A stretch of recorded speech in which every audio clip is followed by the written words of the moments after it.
예레미야를 계속 읽으면서 하나님의 절절한 마음과 상황들을 우리가 보게 됩니다. 또 그 사이사이에 등장하는 왕들과 여러 중요한 사람들을 우리가 또 살펴볼 수 있는데, 이 39장에 우리가 같이 읽었던 오늘 이 등장하는 사람은 그 전에도 등장했던 것이 없고, 두 번 딱 등장하게 되는데, 예레미야서에서 예레미야와 관련된 부분에서 등장하는 두 개가 전부 다인 사람입니다. 유명했던 사람도 아니고 영향력이 컸던 사람도 아니지만, 하나님께서 예레미야가 쭉 진행되면서 그를 보시고 그의 삶에 약속을 주신 것에 우리가 좀 귀를 기울여 봅니다. 앞서서 우리가 레갑 사람들을 살펴보았듯이 유명한 사람이 아니고 영향력이 대단한 사람도 아님에도 불구하고 하나님께서는 그런 소중한 삶의 고백들을 주위에서 아주 관심 깊게 보시다가 그런 삶의 결단과 마음만큼 하나님께서 그를 보호하시고 이끌어주는 분이시라는 사실이 너무 중요하다고 싶습니다. 이 에벤 멜렉은 예레미야를 도와주었던 사람입니다. 예레미야가 이스라엘 고관들한테 엄청 미움을 받았는데, 그도 그럴 것이 그가 느부갓네살 왕과 바벨로니아한테 멸망해서 다 잡혀갈 거라고 이렇게 회중에 대해서 설교하고 하니까 이 고관들은, 또 이스라엘 심지어 왕도 예레미야를 어떻게 예쁘게 볼 수가 없었던 것 같습니다. 그 중에서도 이 고관들은, 신하들 중에서 고위 관료들은 엄청 미워했어요. 그래서 어느 정도 시기가 좀 지나고 나니까 그를 가두어 두었습니다. 그런데 시드기야 왕이 이 예레미야에게 물어보고 싶은, 전세가 어떻게 될 것 같냐, 앞으로 어떻게 진행이 될 것 같냐, 그래서 갇혀 있는 예레미야를 데리고 옵니다. 그랬더니 예레미야가 하나님의 말씀을 또 그대로 전해요. 그래서 그 말을 듣고 다시 돌려보내려고 하는데 예레미야가 부탁합니다. 다시 그 갇혀있던 곳으로 가면 내가 죽을 것이 확실하니까 돌아가지 말게 해달라고, 돌아가게 하지 말아달라고. 그래서 근위대가 머무는 뜰에 갇혀 있게 됩니다. 구금되어 있습니다. 그래도 그게 조금 더 활동적이고, 그리고 사람들이 많은 곳에 있고 자기에 대한 악의가, 적의가 덜한 곳이다 보니까 그곳에서 뜰을 머물고 있었습니다.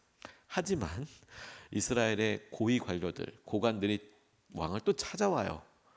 그래서 예레미야가 여기 갇혀 있다면서요, 죽여야 하는 사람이라고. 그래서 그 뜰에 있었던 물 웅덩이에, 성경 말씀에는 왕자 말기야의 집에 있는 물 웅덩이라고 나와 있는데, 그 은희대가 있었던 그 근처에 물 웅덩이에 예레미야를 던져버립니다. 사람들이 이렇게 왔을 때. 물 웅덩이라고 하니까 이거 어떨까 상상하기 쉽지만, 당시에 물 웅덩이를 만들 때 밑에 길게 물을 저장해 놓는 곳에 물이 다 없어지지 않아서 바닥은 진흙처럼 뻘이 이렇게 있는 거예요. 당시 이스라엘은 물이 아주 풍족한 것은 아니었기 때문에 물을 저장해 두고 이용하는 저장고들이 있었거든요. 우물도 아니고 물을 그렇게 받아 두었던 겁니다. 근데 물이 다 없어지고 나니까 그 밑에는 여전히 물기가 남아 있어서 그곳에 떨어져 있으면 마치 늪에 빠진 것처럼, 혹은 그 마실 수도 없지만 진흙이어서 어떻게도 활동할 수 없는, 딱 죽기 좋은, 아니 죽으라고 아예 그걸로 그냥 던져놔 버린 것이죠. 그때 나서서 도와준 사람이 이 에티오피아 사람 에벤멜렉이에요. 왕 옆에서 그를 거기 있으면 죽겠습니다, 도와줘야 됩니다라고 이야기했던 사람이 에벤멜렉이었다는 겁니다. 그러니까 역사적인 전체를 보았을 때 뭐 대단한 일을 했다라고 보기보다 예레미야가 딱 죽게 생겼는데 그때 도와주었던 사람이라고 할 수 있는데, 근데 하나님께서 이 마지막의 순간에 모두가 다 이스라엘 사람들 잡혀가는 그 순간에 그를 똑같이 사람들과 같이 생각하지 않으시고 그에게 특별한 생명, 은혜를 허락하여 주셨다는 점이 오늘 본문 말씀의 포커스인 거예요. 근데 여러분, 오늘 본문 말씀에서 우리가 예의주시해서 다시 한번 말씀을 꼼꼼히 읽어보면 한 가지 특징이 있습니다. 그게 뭐냐면 복과 재앙이 구분되지 않는다는 거예요. 무슨 말이냐면, 여러분, 주님께서 우리에게 예레미야를 통해서 말씀을 전해 주실 때 내가 너희들 향한 마음은 화가 아니야, 재앙이 아니야, 복이야, 번영이야, 새로운 희망을 주기 위한 거야, 이렇게 앞서서 분명히 말씀하셨거든요. 근데 오늘 본문 말씀에서 뭐라고 나오냐면 내가 너희들한테 복이 아니라 재앙을 주겠다, 이렇게 나와 있는 겁니다. 그러니까 하나님 말씀이 분명히 보기를 주신다고, 재앙이 아니라 살려주신다고, 회개하면 돌아오게 하시겠다고 이야기하다가 아니 그 다음 장 넘어가면 또 금방 또 이 톤이, 이 보이스가 바뀌어서 너희들 싹 다 죽는다 막 이렇게 얘기했다가 또 조금 지나면 그런데 너희들 회복시켜 주겠다 이렇게 나오다가 계속 왔다 갔다 하게 되는 것이죠. 그리고 오늘 이 본문에서도 에벤멜렉에게 하는 말씀을 보면 너희들 다 잡혀갈 거야. 그렇게 보다 보면 자연스럽게 하나님께서 말씀하고 계시는 이 재앙과 하나님께서 그 가운데 살려주시는 복이 똑같은 사건이고 똑같은 일의 양면이라는 사실을 보게 됩니다. 그리고 이게 우리의 삶이랑 정말 많이 비슷하다고 싶어요. 하나님께서 이게 복이 아니라 재앙을 내리시다고 하는 것을 통해서 이 시험이, 하나님께서 말씀하시는 시험은 복과 재앙이 중첩되는 것처럼 우리에게 보여요. 복인데 재앙이고 재앙인데 복이 되는 그런 상황이 있는 것이죠. 그래서 이스라엘 사람들에게 오늘 이 일이, 그리고 앞으로 있을 바빌론에게 망하게 될 이 일이 재앙이냐 복이냐 라고 보았을 때 분명히 하나님의 심판이고 재앙이면서 동시에 하나님께서 가지고 계신 뜻이 새롭게 일어나는 새로운 희망이고 복을 향하여 하나님께서 주시는 은혜를 향하여 나가는 한 걸음이 되고, 그런데 그 가운데 사는 사람은 또 여전히 힘들고 그럼에도 불구하고 그 과정이 없으면 또 회복이 없는 이런 복인지 재앙인지 굉장히 복잡한 이런 것을 턱 받게 된다는 거예요. 이게 시험과 하나님께서 말씀하시는 우리 삶의 전환점의 중요한 특징입니다. 그래서 두 가지로 오늘 본문 말씀에도 붙잡고 싶은데, 첫 번째로 우리가 꼭 기억해야 될 것이 무엇이냐면 모든 사람들에게 이와 같이 생기는 어떤 일, 시험, 이벤트, 갑자기 생기는 여러 마주하는 일들이 모든 사람들에게 다 재앙은 아니라는 거예요. 이 말은 무슨 말이냐면 어떤 사람에게는 복이 될 수도 있다는 거예요. 아니 전쟁에서 져서 다 끌려가는데 다 재앙 아닙니까? 아니요. 모든 사람들에게 다 재앙은 아닙니다. 15절로 17절까지의 말씀에 이렇게 나와 있습니다. 예레미야가 여전히 근유대 뜰 안에 갇혀 있을 때에 주님께서 그에게 이렇게 말씀하셨다. 너는 저 에티오피아 사람 에벤멜렉에게 가서 이와 같이 전하여라. 나 만군의 주 이스라엘의 하나님이 말한다. 보아라, 내가 이 도성에 복이 아니라 재앙을 내리겠다고 선포하였는데 이제 내가 그 한 말을 이루겠다. 이 일이 바로 그날에 네가 보는 앞에서 일어날 것이지만, 여기서 너는 에벤멜렉입니다. 네가 보는 앞에서 일어날 것이지만 바로 그날에 내가 너 에벤멜렉을 건져내어 네가 에벤멜렉, 네가 두려워하는 사람들의 소나기에 들어가지 않도록 하겠다. 나 주의 말이다 라고 에벤멜렉에게 이야기하고 있습니다. 여기서 말하는 네가 두려워하는 사람들의 손에 넘어가는 날은 바빌로니아에게 멸망해서 끌려가는 날이 되겠지요. 그런데 그때 에벤멜렉에게 하시는 약속이 무엇입니까? 너의 생명은 지켜주겠다라는 것입니다. 아니 예루살렘이 함락되고 모두가 다 죽을 수도 있고 끌려가는 그날은 분명히 재앙의 날이지 않습니까? 분명히 화의 날이고 심판의 날이지 않습니까? 근데 여러분 그때 모든 사람에게 어려움처럼 다가오는 그날에도 하나님의 은혜를 덧미는 사람이 있더라. 그 증거가 어디냐? 에벤멜렉이 그렇잖아요. 너는 내가 살려주겠다. 그러니 모든 사람이 다 재앙 아래에 있는 것이 아니다. 심지어 재앙과 화처럼 여겨지는 때에도 하나님의 은혜를 덮는 사람들이 있다라는 것에 우리가 중심을 두고 싶어요. 그리고 우리의 믿음의 분명한 지향점과 우리의 믿음이 바라봐야 될 것이 또한 명확하다고 싶습니다. 우리가 흔들리고 하나님과의 관계를 우리가 확신하지 못할 때 우리의 연약한 믿음은 어떤 것을 바라보며 지향하는 줄 아십니까? 모든 사람 다 망해. 근데 그럼에도 불구하고 주님 앞에 기도하고 의지하는 사람은 어떻게 기도하는지 아십니까? 다 망해도 난 살아. 모든 사람이 다 망하는 건 아니야. 고난의 때에도 하나님께서 살려주시고 붙잡아 주시는 사람이 있어. 그리고 그게 분명히 내가 될 거야. 에티오피아 사람 에벤멜렉을 기억하셨다라는 것이 당시에 유명했던 고관 대작과 심지어 시드기야 왕을 기억하셔서 너는 살려주게. 왜? 그는 역사적으로 혹은 이스라엘의 어떤 영향력에 있어서 왕이고 혹은 고관 대작이어서 너 살아남으면 좋겠다 이렇게 판단할 수 있을 만한, 동의할 만한 사람을 선택하신 것이 아니라 그냥 왕궁에 있었던 그 사람 중에 한 사람이 예레미야에게 했던 그 일을 선하게 기억하셔서 넌 살려주겠다 라고 말씀하시는 이 마음이 하나님께서 지금 내가 처해서 어떤 일을 하고 내가 어떤 사람이고 영향력을 미치는 사람 그 수준을 따라서 판단하시는 것이 아니라 우리의 작은 순종과 선한 의도에 대하여 기억하시고 그대로 그 일을 갚아주시는 분이시더라. 하나님 우리의 모든 것을 보고 계십니다. 은혜의 통로가 되어야 되겠다고 싶어요. 그렇구나. 주님과 하나님 모든 사람이 다 망하는 것은 아니군요. 그때에도 주님의 은혜 누리는 사람이 있군요. 그 사람이 내가 되게 해주십시오. 제가 둘로스 네트워크라는 곳에 가서 선교사님이 이렇게 나누시는 이야기를 듣고 큰 은혜를 입었습니다.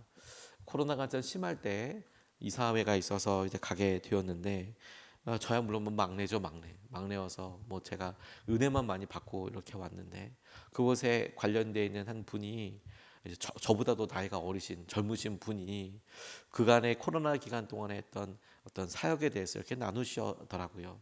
이분은 외국 분인데 그러니까 시민권이 이제 우리나라 사람이 아니고 캐나다 사람인 거죠. 그런데 사업을 하시는 분이고 사업을 하다 보니까 중동 쪽으로 사업을 하시면서 이렇게 전도를 하시는 분인데 코로나가 딱 터지고 나니까 사업하는 사람도 직격탄이 오지 않습니까? 하지만 이분이 그래도 내가 이런 여러 일들과 상황들 가운데 어떤 일을 할 수 있을까라고 하면서 당시에 SNS 중에서 페이스북이라는 게 있는데 이 페이스북이라는 것을 통해서 가만히 보다 보니 기능 중에 하나가 광고 기능이 있더라는 거예요. 저도 안 써봐서 모르겠습니다. 근데 페이스북에 이렇게 광고 기능을 하면 그게 이렇게 뜬대요. 뜨고 그걸 원해서 클릭하면 뭐 서로 이렇게 메일이 가기도 하고 이런 기능이 있답니다. 사업을 하고 그런 걸 홍보를 하는 분이다 보니까 페이스북 기능이 이렇게 있어서 그래? 어차피 외국에 나가지도 못하고 그러니까 그 페이스북에다가 이슬람 성경 나눠준다고 코란 나눠주는 게 아니라 성경 나눠준다고 이슬람어로 번역되어 있는 성경을 나눠주려고 하는데 필요한 사람 있으면 신청하라고 그 페이스북에다가 그냥 빡 올려가지고 이제 광고를 한 거예요.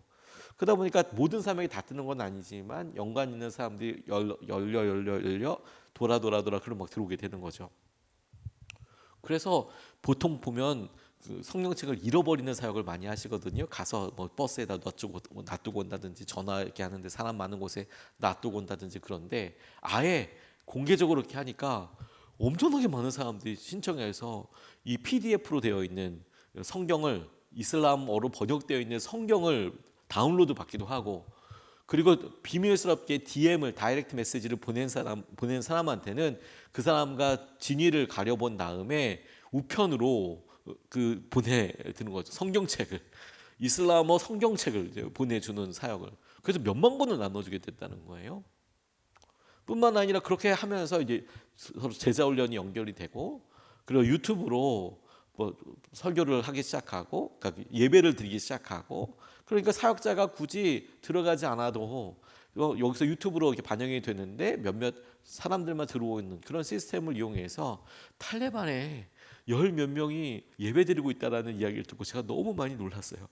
유튜브로. 그래서 모두에게 다 제한적이고 저희 교회도 코로나 때문에 믿음을 참 많이 써야 되고 바짝 메어 달리게 됐는데 다 망하는 게 아닌 거구나. 다 힘든 게 아닌 거구나. 그때도 주님께서 기억하여 주시고 지혜를 주시는 사람들에게 복과 은혜의 통로가 열리게 되는 거구나. 그리고 그런 에벨멜렉 같은 사람을 통해서 우리가 용기를 내어 기도할 수 있는 거죠. 그 사람이 제가 되게 해주십시오. 우리가 되게 해주십시오. 그리고 두 번째 붙잡고 싶은 것은 근데 여러분 모든 사람들이 다 은혜를 누리는 것은 또 아니라는 거예요. 이건 앞서 말을 똑같이 했지만 다른 시각에서 보는 겁니다. 모든 사람이 다 은혜를 누리는 건 아니에요. 그렇다고 해서. 그럼 어떤 사람이 은혜를 누리냐? 18절에 이렇게 나와 있어요. 어떤 사람이 은혜를 누리는지. 18절 말씀에 오히려 내가 너를 반드시 구해서 내가 칼에 죽지 않게 하겠다. 네가 나를 의지하였기 때문에 내가 너의 생명을 너에게 상으로 준다. 나주의 말이다. 모든 사람이 다 은혜를 누리는 것은 아니고요. 어떤 사람이 은혜를 누리느냐? 주님을 의지한 사람이 은혜를 누리게 됩니다. 자, 재앙의 때에도 모든 사람이 다 망하는 거 아닙니다. 하나님의 은혜를 누립니다. 그러면 여러분 그 모든 사람이 다 은혜를 누리냐? 아닙니다. 하나님을 의지하는 사람이 은혜를 누립니다. 이것이 우리에게 되게 중요하다고 싶어요. 다시 한번 여러분 어떤 사람이 은혜를 누립니까? 주님을 의지하는 사람이 은혜를 누립니다. 에벤멜렉에 대한 하나님의 평가입니다. 네가 뭘 잘했기 때문에 뭐 하다못해 언급하셨을 때 네가 예레미야를 구했기 때문에 내가 너 살려주마 이렇게 얘기하지 않고 네가 나를 의지했기 때문에, 에벤멜렉이 예레미야에게 했던 일을 하나님께서는 네가 나를 의지했기 때문에 내가 너의 생명을 너에게 준다라고 이야기하고 계시는 것이죠. 고난의 때에 그 고난이 모든 사람에게 다 화가 되는 게 아닙니다. 여러분, 다시 한번 주님을 의지하는 사람에게 주의 놀라운 은혜를 경험하는 통로가 될 것입니다. 똑같이 모든 사람이 다 그러면 하나님께서 주신 은혜 가운데 있느냐? 아닙니다. 하나님을 구체적으로 의지하는 사람에게 하나님께서 은혜를 더하십니다. 이걸 잊으면 안 된다고 싶어요. 어느 목사님이 간증을 하시는데 그 교회에 오랫동안 신앙생활하다 보니 하나님께서 드라마틱하게 바꾸신 한 집사님 이야기를 이렇게 나누시더라고요. 이분이 처음에 교회 등록했을 때 젊은 사람이 오니까 막 환영받고 그랬는데 갑자기 사라졌답니다. 그래서 그냥 뭐 어디 갔나 보다 싶었는데 갑자기 밤에 한 여성분을 데리고 오더니 결혼할 사람이라고 그러면서 잘 부탁한다고. 무슨 말인가 했더니 그리고 교도소에 가게 된 거예요. 그리고 나중에 알고 보니까 세상에 남자라는 것 빼고 다 거짓말인 거예요. 나이도 거짓말이고 이름도 거짓말이고 다 거짓말인 거예요, 이 사람이. 그런데 또 나중에는 또 의지할 때가 교회밖에 없었나 봐요. 그래서 결혼할 사람이라고 여성분을 데려다 놓고 교회에다 데려다 놓고 자기는 구금이 된 거죠. 깜방에 들어가서 형기를 사는 거예요. 그래서 뭐 어떻게 하겠어요? 그래서 어떻게 하다 보니 이제 그분과 함께 이제 여성분과 함께 이렇게 있는데 나중에 이제 몇 년 지나고 나니까 이제 형량을 다 채우고 나오셨어요. 그런데 정말 교도소에서 그렇게 들어가긴 하셨지만 목사님과 여러 성도들이 그 불쌍하잖아요. 그래서 찾아뵙고 찾아가서 면회하고 그러다가 이분이 정말로 그 교도소에서 하나님을 만나게 됐어요. 예수 그리스도를 주로 영접하게 되었습니다.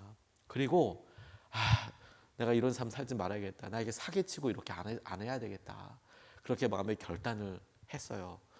근데 여러분, 그렇게 해도 주위 사람들 처음부터 믿습니까? 잘 안 믿죠. 왜냐하면 주위에 분명히 당한 사람들이 많이 있잖아요.